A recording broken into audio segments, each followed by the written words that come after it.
तार से एक चीज चलती है, पता है आपको, नेताओं की जबान। श्योपुर में फायरिंग मामले पर सियासत गर्मा गई है। कांग्रेस ने प्रदेश सरकार पर सवाल उठाते हुए आड़े हाथों लिया। कांग्रेस कह रही है आदिवासियों पर फायरिंग की घटना चिंताजनक है। फायरिंग में आदिवासी समुदाय के लोग घायल हुए हैं। उपचुनाव से पहले बीजेपी माहौल खराब करना चाहती है, मतदाताओं को डराना चाहती है।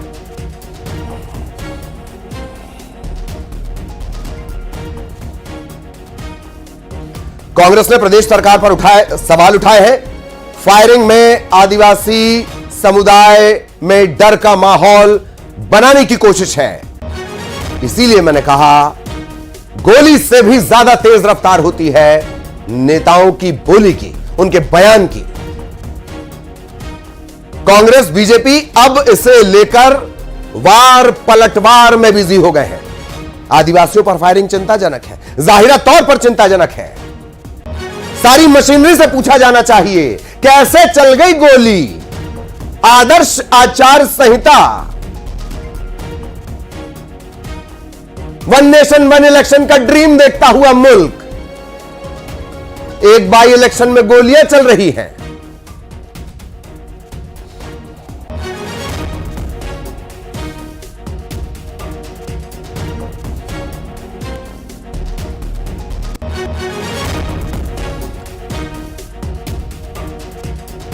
बदमाशों ने गोली चलाई। राजस्थान के एक व्यक्ति का नाम भी आ रहा है, बंटी इसका नाम बताया जा रहा है। 9 बदमाश थे, एक तो पकड़ा गया। गोली लगने से 2 आदिवासी गंभीर रूप से घायल है। सबसे बड़ा वोट बैंक है आदिवासी, पूरे देश में तकरीबन 47%। मध्य प्रदेश में भी खासी आबादी, और जहां उपचुनाव हो रहा है, बाई इलेक्शन हो रहा है, फैसला कुन यानी निर्णायक भूमिका होती है आदिवासियों की, और वहां पर गोली चल गई। आधार कार्ड पूछकर गोली कौन चलाता है, कैसे हो गया? आचार संहिता है, 163 लागू है।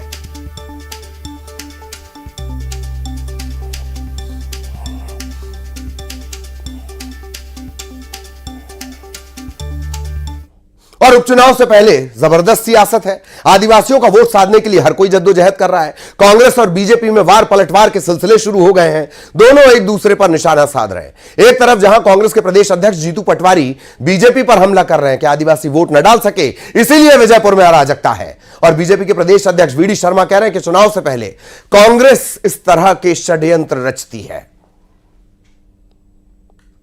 रामायण पढ़ी, उस रामायण का किरदार था कि राम निवास रावण डाकुओं का उपयोग करता है। बीजेपी डकैतों से चुनाव जीतना चाहती है। भारतीय जनता पार्टी आपराधिक तत्वों के षड्यंत्र रचकर आदिवासियों पर गोलियां चला रही है, और इसको श्रेय दे रहा है डीएम, इसको श्रेय दे रहा है एसपी, और इसके पीछे सरकार खड़ी है। इसका अंदेशा हमने पहले भी लगाया, बोला, लिख के दिया, शिकायतें की, फिर भी निर्वाचन आयोग ने नहीं माना, और वही घटनाएं घट रही है।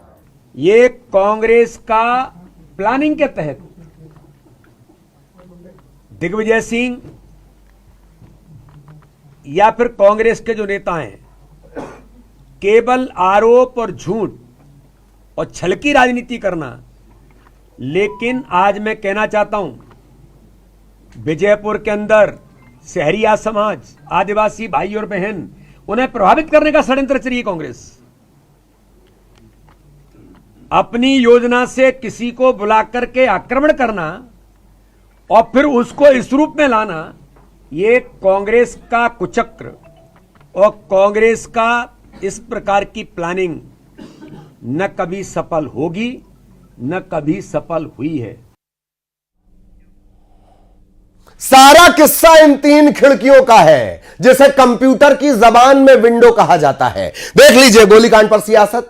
कांग्रेस बौखलाई हुई है। किसे लग रहा है? बीजेपी को लग रहा है कि कांग्रेस तो बौखला गई है, और रावत के गुंडों ने फायरिंग करी। रावत के गुंडे क्यों फायरिंग करेंगे? क्योंकि रावत को ही चुनाव जीतना है, उनकी प्रतिष्ठा का चुनाव है। सारा खेल ऐसा ही है। गोलीकांड पर पूरी सियासत 3 खिड़कियों के जरिए। बंटी रावत और कुछ लोगों ने यह भी कहा कि वो हो सकता है कि रामनिवास रावत जी के वो रिश्तेदार भी हों, वो वहां पे घुसते हैं दूसरे प्रदेश में, जबकि आदर्श आचार संहिता लगी हुई है।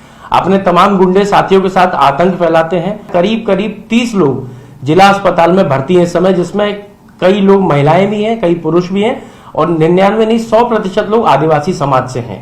और मेरी वर्तमान में भी चुनाव आयोग से मांग है कि आंख बंद करके चुनाव आयोग जिस तरीके का नंगनाच होता हुआ देख रहा है, ये ठीक नहीं है। लोकतंत्र की हत्या हो रही है। भारतीय जनता पार्टी विजयपुर उपचुनाव लंबे अंतर से जीत रही है। हार के डर से, बौखलाहट में विपक्षी दल अब मतदाताओं को डराने, धमकाने, पर्चियां छीनने का काम कर रहे हैं। ये इनका मूल रूप है जो सबके सामने आ गया है। हम निर्वाचन आयोग और प्रशासन से अपील करते हैं कि ऐसे उपद्रवियों के ऊपर सख्त कार्रवाई करें। भारतीय जनता पार्टी को जनता का आशीर्वाद मिल रहा है। बीजेपी कह रही है कि सख्त कार्रवाई करें। बहरहाल दो खास मेहमान हमारे साथ जुड़े हुए, ब्रजगोपाल लोहिया साहब बीजेपी से हमारे साथ जुड़े हुए, बहुत स्वागत। इसके अलावा जितेंद्र मिश्रा कांग्रेस से हमारे साथ जुड़े हुए हैं, मिश्रा साहब का भी बहुत बहुत स्वागत। सवाल पहले लोहिया साहब आपसे, आदर्श आचार संहिता के दौर में 9 बदमाश चले आए, फायरिंग कर दी जी। नहीं, देखिए ये बहुत गंभीर चिंता का विषय है कि किस तरह वहां बदमाश पहुंचे, किस तरह ये घटना को अंजाम दिया। इसके लिए निश्चित देखिए आज हम सरकार की दृष्टि से बहुत नहीं कह सकते हैं क्योंकि चुनाव आचार संहिता है और आचार संहिता के दौरान जो प्रशासन है वो निर्वाचन आयोग के अधीन है, परंतु फिर भी हम ये मांग करते हैं कि ऐसे लोगों पर कठोरतम कार्रवाई होना चाहिए। परंतु मैं एक बात आपको थोड़ा सा अलग से भी बताता हूं क्योंकि मैं विजयपुर में 8-10 दिन रहकर आया हूं, तो एक बात समझना पड़ेगी कि ये जो गांव है जहां की धनाच्या की ये घटना है वो बीरपुर मंडल में आता है और इसका अगर आप नियमित समय से, बहुत लंबे समय से अगर इसका रिकॉर्ड देखेंगे तो हर चुनाव में भारतीय जनता पार्टी यहां चुनाव जीतते आई है। और यदि भारतीय जनता पार्टी चुनाव लगातार मतलब एक मत होकर वो गांव वोट करता है Bharatiya Janata party, track record के कारण ये कांग्रेस का सुनियोजित षड्यंत्र भी हो सकता है, एक बात। दूसरी बात जो और भी महत्वपूर्ण है, जो जीतू पटवारी जी कह रहे हैं कि ये रामनिवास रावत जी के द्वारा कराया गया है, वो गुंडों का इस्तेमाल करते हैं, तो जीतू पटवारी जी, रामनिवास रावत जी ने पिछले 6 चुनाव कांग्रेस से जीते हैं। आप किस तक क्या कहना चाहते हैं कि कांग्रेस गुंडों की मदद से चुनाव जीतती है, अपराधियों की मदद से जीतती है? मैं फिर से कहता हूं, विजयपुर में कांग्रेस को न कहने कुछ है न करने कुछ है, इसलिए दुर्भाग्यपूर्ण तरीके से जातियों के ऊपर आरोप लगाकर कहीं ना कहीं वोट मैं आऊंगा करने की इस सवाल पर भी आऊंगा जो आपने बताया, बहुत अच्छी जानकारी आपने साझा की। जितेंद्र मिश्रा साहब, बड़ा सवाल है कि क्या पिछले 6 बार से भी गुंडों के सहारे, षड्यंत्र के सहारे जीतते आ रहे हैं? जितेंद्र मिश्रा साहब। नहीं, देखिए सबसे पहली चीज तो भारतीय जनता पार्टी के प्रवक्ता का यह बयान बड़ा हास्यास्पद बयान है कि आचार संहिता में प्रशासन की जिम्मेदारी चुनाव आयोग के ऊपर होती है।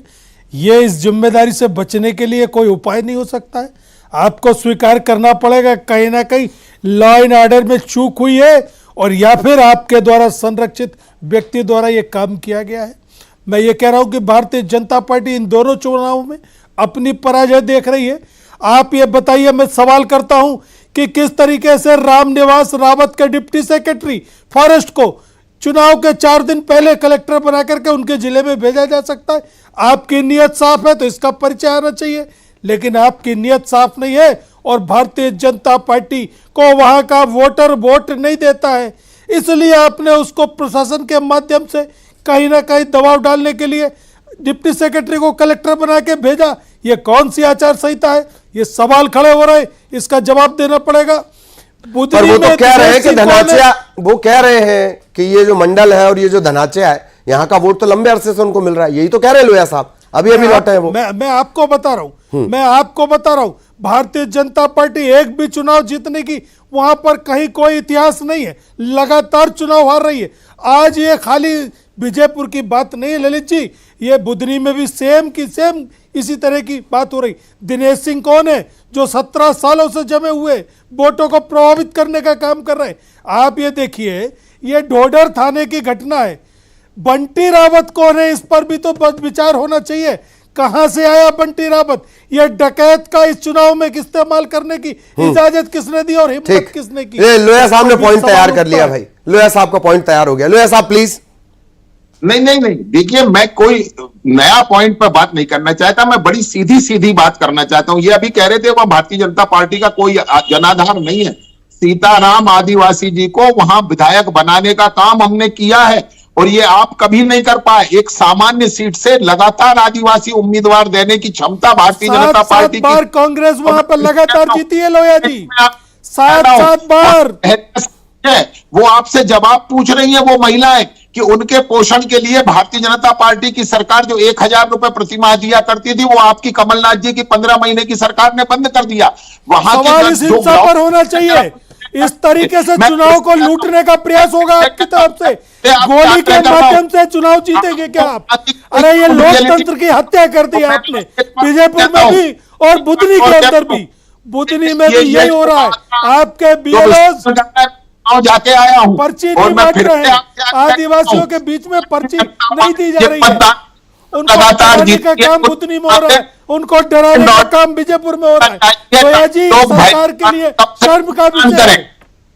मैं आपसे देखिए मैं बताता हूं जितेंद्र जी, आप थोड़ा सा समझ लीजिए तो आपको समझ जाएगा। ये बीरपुर मंडल भारतीय जनता पार्टी का गढ़ है। इसमें 20,000 वोटों से इस मंडल में भारतीय जनता पार्टी 2024 का लोकसभा चुनाव वहां जीती है। और ये जो भय उस मंडल में आपको सता रहा है, उस भय के कारण आप वहां की कानून व्यवस्था की स्थिति बिगाड़ने की कोशिश कर रहे हैं। 7 विधानसभा लगातार कांग्रेस जीत रही है लोया जी। ये कौन सा तर्क हुआ, मेरी समझ में नहीं आ रहा है। और अगर मान लीजिए वोटों को गोली के दम पर चुनाव जीतने का प्रयास आपका होगा तो ये तो लोकतंत्र के लिए निंदनीय। चलिए ऊर्जा बचा के रखिए, अभी हमको निकाय चुनाव भी लड़ना है। ऊर्जा बचाइए भाई दोनों। ब्रजगोपाल लोया साहब, आप कह रहे हैं कि ये कोशिश कर रहे हैं, डरे हुए हैं, षड्यंत्र है। बड़े हैरत की बात है कि जो डरे हुए हैं, जो षड्यंत्र रच रहे हैं, वो कामयाब हो पा रहे हैं। ये तो आपका भी फेल्यूर है। 10 से 11 एक मिनट लोया साहब, 10 से 11 बजे के बीच दंगपुरा, पातालगढ़, झरेर 3 जगह गोलियां चल जा रही हैं। हैरत की बात है। कलेक्टर साहब जिनके ऊपर यह कहा जा रहा है कि भाई वो अभी अभी आए हैं, 4 दिन पहले आए हैं, जिम्मेदारी तो बनती है। चाहे निर्वाचन अधिकारी रहे, कलेक्टर रहे, जिम्मेदारी तो बनती है। प्लीज। कि जिम्मेवारी से कोई नहीं बच सकता है, चाहे वो कलेक्टर हो चाहे कोई हो। और आपको याद होगा इसी चुनाव आयोग ने वहां के रिटर्निंग ऑफिसर तक को वहां से हटाने का काम किया। मैं फिर से कहता हूं, सरकार किसी तरह के, भारतीय जनता पार्टी शुचिता की राजनीति में विश्वास रखती है। हम इस तरह के किसी व्यक्ति का समर्थन भी नहीं करते और सहयोग भी नहीं करते। परंतु हारती हुई कांग्रेस इस हद तक चुनाव में नीचे चली जाएगी, यह बड़ा दुर्भाग्यपूर्ण है कि आपके पास कोई मुद्दा नहीं है तो आप क्या कानून और व्यवस्था की स्थिति खराब करके चुनाव जीतने का प्रयत्न करेंगे। मैं ये जो कांग्रेस की विखंडित राजनीति है, जीतू पटवारी जी, आज आप अपना खुद का फेस सेव करने के लिए इस तरह की घटनाओं का समर्थन करके या इस तरह की घटनाओं को प्रचारित और प्रसारित करके भय का वातावरण बनाएंगे, यह बड़ा दुर्भाग्यपूर्ण है। बिल्कुल बिल्कुल, आप शुचिता की बात करते हैं लोया साहब, अच्छा लगता है, आपके मुंह से अच्छा लगता है, पर आपकी पार्टी की बाकी चीजें याद आ जाती हैं, पता नहीं क्यों। खैर मैं उस पर नहीं आ रहा हूं अभी।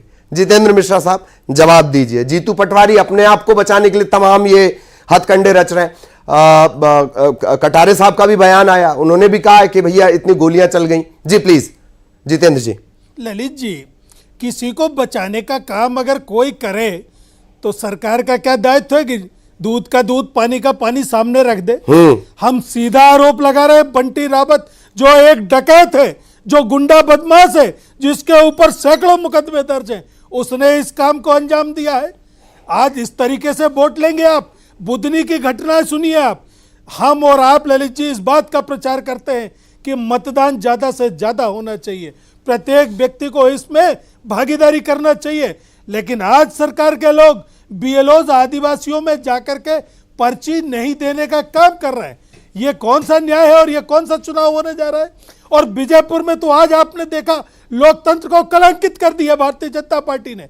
भारतीय जनता पार्टी राजस्थान से डकैत और गुंडों को लाकर के चुनाव जीतने का काम कर रही है। आपने कार्रवाई क्यों नहीं की? आचार संहिता के समय में इस तरह के लोग मिश्रा साहब गजब कॉन्फिडेंस है, मतलब गजब कॉन्फिडेंट है आप बंटी रावत को लेकर। कोई अगर सबूत है तो दे दीजिए। लोया साहब प्लीज जवाब सुन लेते हैं। पर आप बताइए ना, हम पूछना चाह रहे हैं कौन है बंटी रावत, किसका रिश्तेदार है? और यहाँ इस चुनाव में वो जबकि बाहरी लोग नहीं आ सकते, आकर के गोलीबारी करता है। सुनते लोया साहब को, सुनते डराने का काम करता है। एक छोटा सा प्रश्न है, उसे ले लीजिए।